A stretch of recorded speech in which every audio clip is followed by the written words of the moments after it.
என்னடா நாளைக்கு English exam வச்சு ஃப்ரீ ஃபயர் விளாடுங்க. அதெல்லாம் ஒண்ணும் இல்லடா. அண்ணா எப்படி தமிழ் எக்ஸாமுக்கு நம்மளுக்கு இம்பார்ட்டன்ட் கொடுத்தாரோ அதே மாதிரி ஜீவனம் நம்மளுக்கு இங்கிலீஷ் எக்ஸாமுக்கு இம்பார்ட்டன்ட் கொடுப்பாரு. அதை வச்சு லாஸ்ட் மினிட்ல நம்ம கெத்தா மார்க் எடுத்துடலாம். என்ன பண்ணிட்டு இருக்க? இங்கிலீஷ் எக்ஸாம் வச்சுட்டு ஃப்ரீ ஃபயர் விளையாடுங்க. கொஞ்சம் கூட பயமே இல்லையா உங்களுக்குலாம்? உங்களுக்கும் இதே மாதிரி பயப்படாம 11th இங்கிலீஷ்கான இம்பார்ட்டன்ட் வேணுமா? வாங்க பாப்போம். ஒண்ணுமே இல்லங்க. நீங்க அவுட் ஆஃப் 90க்கு 60 மார்க் எப்படி எடுக்கலாம்னு பாத்தீங்கன்னா, இந்த 5x4 செக்ஷன்ல இருக்க இந்த summary, letter writing, biodata, spot error, passage writing, அதுக்கப்புறம் இந்த கொஸ்டின் நீங்க பாருங்க எல்லாமே, இந்த பேராகிராஃப், ப்ரோஸ், போயம், சப்ளிமெண்டரி, இந்த இம்பார்ட்டன்ஸ் எல்லாமே உங்களுக்கு PDF வேணுமா? வித் ஆன்சரோட தேவைப்படுதா?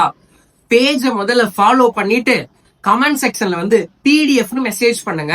உங்களுக்கு PDF வித் ஆன்சர் கிடைக்கும். கண்டிப்பா இங்கிலீஷ மறக்காம பாஸ் பண்ணிட்டு எக்ஸாம் முடிஞ்ச உடனே பாஸ் பண்ணிட்டேன்னு கமெண்ட் பண்ணிட்டு போங்க. தேங்க்யூ.